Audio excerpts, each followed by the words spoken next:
Perhelatan Pilkada DKI Jakarta 2017 diprediksi bakal menyuguhkan pertarungan sengit dan panas.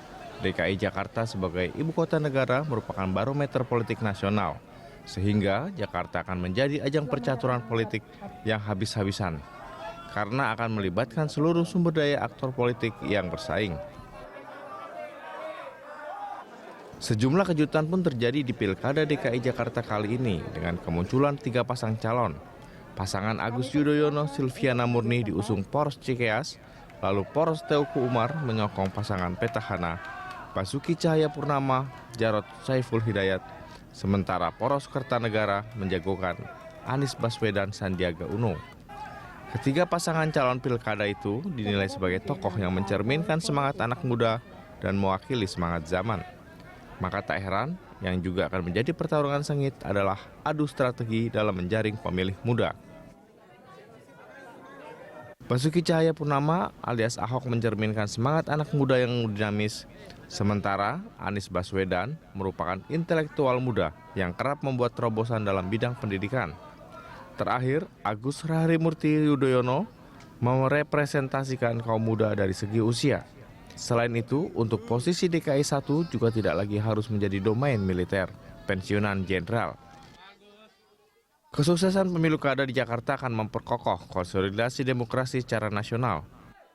Sebaliknya, kegagalan pemilu kada di Jakarta akan berdampak pada ketidakstabilan politik secara nasional dan berimplikasi di tingkat global. Kemenangan politik di Jakarta sebagai ibu kota negara memiliki prestis politik yang sangat tinggi dan strategis untuk membangun pengaruh dalam percaturan politik nasional. Para elit politik seyogianya harus berpikir tentang masa depan demokrasi kita.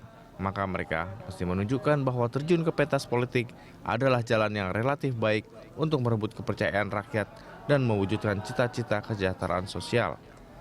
Pilgub Jakarta harus jadi ajang untuk menginspirasi rakyat dalam menemukan jalan keluar yang paling tepat, dan bukan jadi arena caci maki maupun mengumbar kata-kata sarkastik.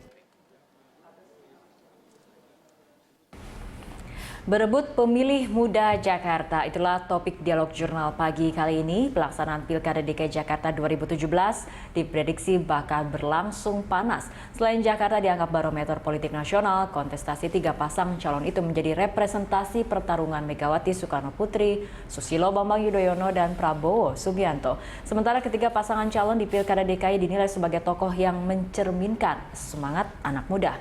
Maka tidak heran yang juga akan menjadi pertarungan sengit adalah adu strategi dalam menjaring pemilih muda. Lantas bagaimana tim sukses mencari upaya untuk mendulang suara dari kelompok potensial itu? Apakah berpindah haluannya sejumlah kader? Indikasi gagalnya rekrutmen dan kaderisasi di internal partai politik? Dan mampukah Pilkada DKI menjadi sarana edukasi politik rakyat dan bukan hanya ajang perebutan kekuasaan semata?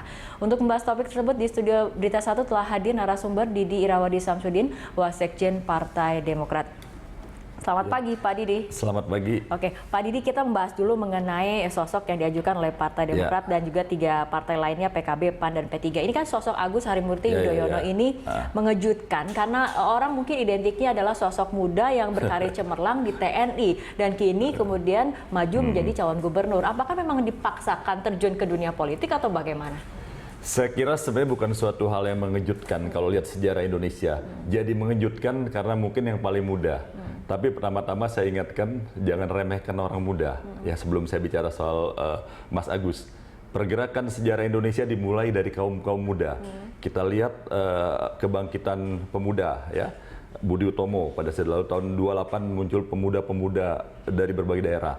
Tahun 45 misalnya kita bicara Soekarno, Hatta, Syahrir, dan berbagai tokoh-tokoh nasional lain. Di era setelah merdeka pun jangan lupa Gubernur Jakarta itu sangat muda, ya, 30 awal, Bang Ali Sadikin. Jadi apa yang salah dengan Mas Agus Yudhoyono? Karena seorang itu muda, tadi identiknya di militer, tapi ini masuk ke dunia politik, seperti itu Pak Didi. Ali Sadikin juga dari militer, dari Angkatan Laut sebagai contoh. Lalu Mas Agus punya prestasi di dalam kepemimpinan.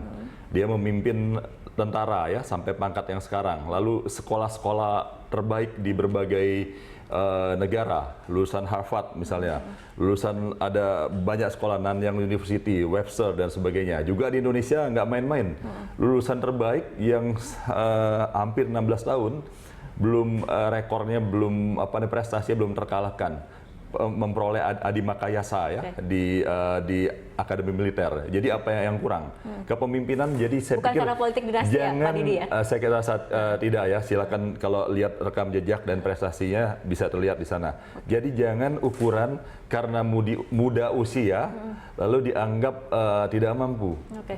Tapi kalau berbicara muda, kita lihat dari 3 pasangan calon lain juga sebetulnya relatif muda seperti itu. Dan saat ini yang kemudian menjadi salah satu sorotan adalah memang banyaknya usia produktif, pemilih usia produktif di Jakarta. Artinya memang ketiga pasangan calon ini harus berebut pemilih muda. Dan jika kemudian mengandalkan hanya dari segi muda saja, 3 pasangan calon lain juga muda. Seperti itu Pak Didi. Jadi begini, kita lihat hampir sudah 4 tahun hiruk pikuk yang luar biasa dalam perpolitikan Jakarta, saya katakan ya. Hiruk pikuk yang luar biasa, panasnya politik ya. Bahkan setelah pemilihan Pak Jokowi dan Ahok ya, 2012 itu terus gejolak. Dan saya melihat justru anak muda ini kurang mendapat perhatian, termarginalkan. Harusnya banyak hal bisa dilakukan bagi kaum muda di Jakarta. Misalnya sarana dan prasarana bagi kalangan muda, pemberdayaan anak muda di bidang apapun, di bidang supaya supaya mempunyai kemampuan memperoleh lapangan kerja misalnya, lalu di bidang olahraga, bidang seni budaya, berbagai bidang kami perhatikan kurang mendapatkan perhatian yang layak.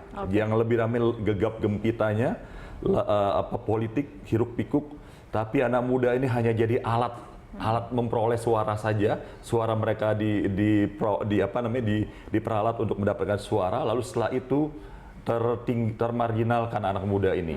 Jadi kami berharap ke depan ini justru para calon ini, dan calon kami sudah pasti bahwa tidak sekedar anak muda itu suaranya diambil, tapi bagaimana setelah itu adalah memperjuangkan sebaik-baiknya mereka, sehingga mereka memberikan tempat yang baik dalam pembangunan ini, pembangunan karakter bangsa, pembangunan berbagai hal yang memberdayakan anak muda Indonesia, anak muda Jakarta khususnya. Baik, selain kemudian pemilih muda yang saat ini kemudian yang menjadi target sasaran dari pasangan calon gubernur ini, tapi kita lihat juga, dilihat dari pasangan calon gubernur juga, Pak Didi, kita lihat memang muda seperti itu, dan ini bukan kader partai politik sebetulnya. Kita lihat dari pasangan Ahok dan juga kecuali untuk Pak Jarotnya sendiri, kemudian ada Anies Baswedan dan juga Sandiaga Uno, ada Agus Harimurti Yudhoyono dan juga Ibu Silvi. Ini kan sebetulnya bukan kader dari partai. Apakah ini artinya sebetulnya dalam partai politik sendiri kaderisasi, rekrutmen nih bisa dibilang gagal seperti itu, jika tidak munculkan tokoh pemimpin seperti itu? Saya kira nggak begitu juga ya. Tentu tiap partai akan berusaha bagaimana kader sendiri. Tapi partai kan sudah mencari kemana-mana. Kalau memang ada orang-orang baik, tugas partai juga mencari calon-calon anak bangsa terbaik ya. Bisa di Demokrat ada Mas Agus, lalu Mas Anies juga ada Ahok juga misalnya, Pak Ahok ya. Jadi ini kan wajar-wajar saja mereka berusaha mencari yang terbaik ya. Tentunya partai ini tempat untuk mendidik para pimpinan-pimpinan politik ya, calon-calon pimpinan maksud saya. Sehubungan dengan Mas Agus ini, walaupun dia bukan di Partai Demokrat sebelumnya, tapi kan figur yang dicintai oleh kader Demokrat gitu ya. Dicintai bukan sekedar karena anaknya Pak SBY atau Bu Ani, tapi memang punya pesona-pesona karena kemampuan-kemampuan memimpin dalam usia yang masih muda, saya katakan tadi. Jadi saya pikir nggak ada yang salah bagi partai, kecuali mencari figur itu figur yang keliru, katakan ya. Partai mencari figur yang tidak layak memimpin itu jadi masalah. Tapi ketiga partai ini, saya kira ketiga koalisi ini menampilkan sosok-sosok yang memang hebat untuk memimpin Jakarta. Tinggal sekarang bagaimana bisa meyakinkan pemilih, apalagi pemilih muda tadi gitu ya. Untuk pemilih muda sendiri kan biasanya berlatar belakang dengan pendidikan yang tinggi, dan otomatis nantinya yang dilihat adalah bagaimana track recordnya. Nah ini bagaimana menurut Anda tiga pasangan calon gubernur ini akan bersaing dengan melihat track recordnya? Apalagi untuk Mas Agus mungkin ini akan menjadi salah satu kelemahan. Nah kita akan membahasnya usai jeda berikut. Pemirsa tetaplah bersama kami, Jurnal Pagi akan segera kembali sesaat lagi.